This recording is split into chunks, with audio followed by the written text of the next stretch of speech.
This channel does not promote any violent, harmful, or illegal activities. All content provided by this channel is meant for an education purpose only.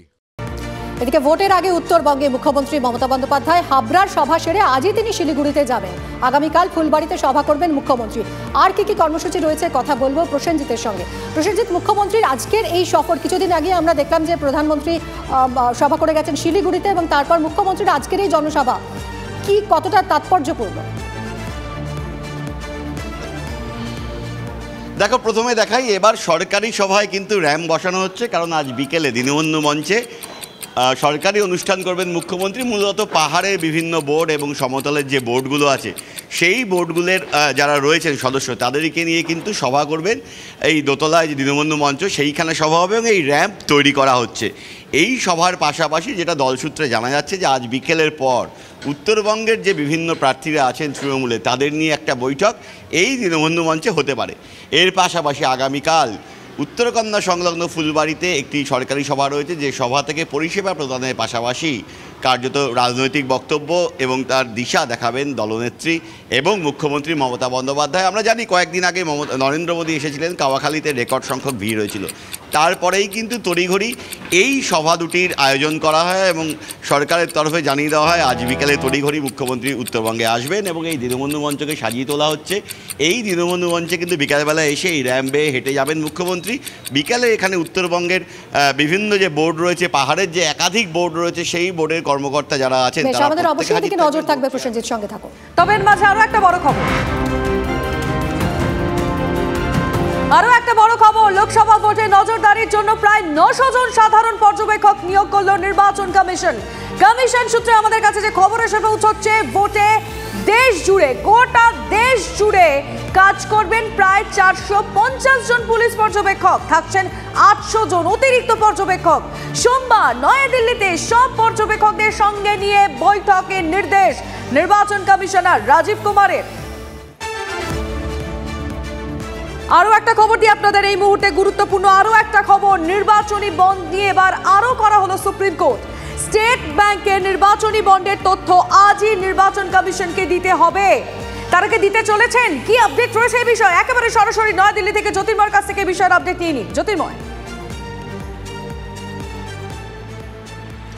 দেখো, আজকে নজর থাকছে বিকেল 5টা পর্যন্ত election কমিশনের দিকে, এসবিআই এর দিকে। এসবিআইকে গতকাল সুপ্রিম কোর্টের প্রধান বিচারপতির নেতৃত্বাধীন 5 বিচারপতির সাংবিধানিক বেঞ্চ স্পষ্ট নির্দেশ দিয়েছে যে আজ বিজনেস আওয়ারের মধ্যে এই নির্বাচনী বন্ড সংক্রান্ত যাবতীয় তথ্য ইলেকশন কমিশনকে জানাতে হবে এবং 15ই মার্চ বিকেল 5টার মধ্যে এই যাবতীয় তথ্য আপলোড করতে হবে ইলেকশন কমিশন অফ ইন্ডিয়ার ওয়েবসাইটে।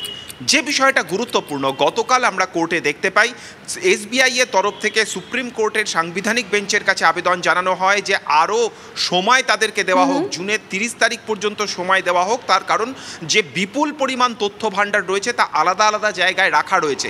কিন্তু সুপ্রিম কোর্ট গতকাল স্পষ্ট জানিয়ে দিয়েছে যে আজ অর্থাৎ বিকেল 5টার মধ্যে যাবতীয় তথ্য জানাতে হবে এসবিআইকে। এবং এক্ষেত্রে যেটা গুরুত্বপূর্ণ বিষয় তা হচ্ছে যারা এই ইলেকটোরাল বন্ড কিনেছে তাদের তালিকা প্রকাশ করা হবে, যারা ইলেকটোরাল বন্ড পেয়েছে তাদের তালিকা প্রকাশ করা হবে। কিন্তু কে কার ইলেকটোরাল বন্ড কিনেছে সেই সংক্রান্ত কোনো ম্যাচিং ইনফরমেশন অর্থাৎ সেই সংক্রান্ত তথ্য আপাতভাবে এসবিআই দেবে না ইলেকশন কমিশনকে। গতকাল সুপ্রিম কোর্টের তরফ থেকে সেই নির্দেশই স্পষ্টভাবে দেওয়া হয়েছে। অর্থাৎ জ্যোতির্ময়, আমাদেরকে বিকেল অবধি একটু অপেক্ষা করতেই হবে, তারপরে আস্তে আস্তে বিষয়টা পরিষ্কার হয়ে যাবে। তুমিও নজর রাখো। রবিবারই ব্রিগেডের জনগর্জন সভা থেকে তৃণমূল কংগ্রেস তাদের 42 জন প্রার্থীর নাম ঘোষণা করেছে আর সবাইকে চমকে দিয়ে বহরমপুর কেন্দ্রে প্রার্থী করা হয়েছে প্রাক্তন ক্রিকেটার ইউসুফ পাঠানকে। আর এই ইউসুফ পাঠানকে প্রার্থী করা নিয়ে ক্ষুব্ধ হুমায়ুন কবির তৃণমূল বিধায়ক। ভোটের দিন ঘোষণার পর বড় পদক্ষেপ নেব হুঁশিয়ারি দিয়েছেন তিনি, শুনুন। ইউসুফ পাঠানকে প্রার্থী হিসেবে মানতে আমার কোনো আপত্তি ছিল না, কিন্তু রাজ্য নেতৃত্ব, সর্বনেতৃত্ব যারা এই নির্ধারণের জায়গায় রয়েছেন, তিনারা যদি আমাদের মতো লোককে একটু ডেকে বলতেন যেটাকে মানতে হবে, এটা আমাদের সিদ্ধান্ত, তাহলে অবশ্যই আমি মাথা নত করে মেনে নিতাম। আমি বলছি এটাকে আমি মান্যতা দিচ্ছি না, আমি মানছি না এবং তার জন্য ইলেকশন কমিশনের শিডিউল আসলে কি করব ভবিষ্যৎ দেখতে পাবে, সব গোটা রাজ্যের মানুষ দেখতে পাবে। আমি ইউসুফ পাঠানের এগেনস্টে ভোট করব, অধীর চৌধুরীর এগেনস্টে ভোট করব নির্মল সাহার এগেনস্টে ভোট করব। আপনি কি তাহলে কোথাও আবার কি বিজেপিতে যোগদান করতে চলেছেন? কোনো পার্টিতে যাব না, আমি নিজেই পার্টি খুলব, আমি নিজেই সেই পার্টির হয়ে কন্টেস্ট করব, এটা বলে দিলাম আপনাকে। কথা বলবো কৌশিক আমাদের প্রতিনিধির সঙ্গে। কৌশিক, নিজেই দল খুলবেন বলছেন বিদ্রোহী বিধায়ক, কি ইঙ্গিত পাচ্ছ?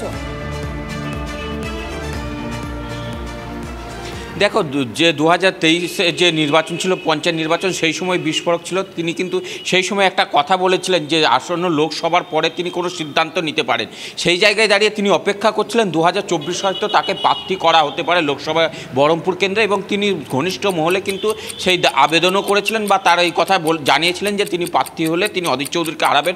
বারংবার কিন্তু ফেসবুক বার্তা বা এরকম দিতে দেখা গেছিল। সেই জায়গায় গিয়ে তাকে প্রার্থী না করা, তাদেরকে তিনি যেমন অভিযোগ করছেন গুরুত্ব না দেওয়া, সেই সমস্ত বিষয় নিয়ে কিন্তু তিনি বিস্ফোরক হয়েছেন। এবং পঞ্চায়েত নির্বাচনের প্রাক্কালে কিন্তু তিনি একটা কথা বলেছিলেন 2024-এর লোকসভা নির্বাচনের সময় তিনি একটা ঘোষণা করবেন। শুধুমাত্র তিনি যে এই জেলার বিধায়ক তা নয়, অন্যান্য যারা যে জেলায় যারা বিক্ষুব্ধ তৃণমূল রয়েছে তাদের সাথেও যোগাযোগ করবেন, সেই সময় তিনি জানিয়েছিলেন। এই জেলার ক্ষেত্রে তিনি যেমন একটা নাম করেছিলেন যে হরিয়ারপাড়ার বিধায়ক, তিনিও সম্মান পান না এবং তাকেও সম্মানিত করা হয়। এবং 2014 সালেও কিন্তু হুমায়ুন কবির এই কেন্দ্রে প্রার্থী হতে চেয়েছিলেন, সেই সময়ও শাসক দল তাকে পাত্তা দেয়নি। সেই জায়গায় দাঁড়িয়ে তার ক্ষোভ এখনও আরও উতলে উঠেছে এবং কি হয় সেটা ভবিষ্যৎ বলবে। তবে তিনি যে কোনোভাবে প্রার্থী নিয়ে খুশি নন সেটা বলাই বাহুল্য। আর এই মুহূর্তে আরো একটা বড় খবরে আমরা নজর রাখবো। হরিয়ানা থেকে বড় খবর আসছে। হরিয়ানায় খট্টার সরকার সংকটে, বিজেপি জেজেপি জোট ভাঙনের মুখে। নির্দলদের সঙ্গে নিয়ে নতুন জোট গঠন করে সরকার বাঁচানোর চেষ্টা মনোহর লাল খট্টারের। ইস্তফা দিতে পারেন সব মন্ত্রী। তৃণমূলের টিকিট না পেয়ে এবার কি করবেন অর্জুন সিং? সাংসদকে ঘিরে জল্পনা চরমে। তৃণমূল থেকে ফের বিজেপিতেই ফিরবেন অর্জুন সিং, নাকি তৃণমূলে থেকেই উপনির্বাচনে জিতে মন্ত্রী হবেন অর্জুন? বড়নগর বা নৈহাটিতে উপনির্বাচনে লড়ার প্রস্তাব দিয়েছে তৃণমূল, এমনই খবর তৃণমূল সূত্রে। TV9 বাংলায় তেমনই ইঙ্গিত পার্থ ভৌমিকের। অর্জুন সিংকে গতকালই ফোন করেন মন্ত্রী ফেরহাদ হাকিম। অর্জুনের জন্য বিকল্প প্রস্তাবের কথা জানান তিনি। তৃণমূলের প্রস্তাব পেয়ে এখন দোটানায় ব্যারাকপুরের সাংসদ। এমপি ছিল, আমি মন্ত্রী ছিলাম, আজকে হয়তো আমি এমপি হয়ে যাব, তো ওরও তো সুযোগ আছে মন্ত্রী হওয়ার। নিশ্চিতভাবে আশা করবো থাকবে, কারণ বারবার দল বদলালে তো লোকেও এটা ভালো করে নেয় না, লোকেও খুব খারাপ চোখে নেয়। আমার ধারণা আমার বন্ধুও ভুল করবে।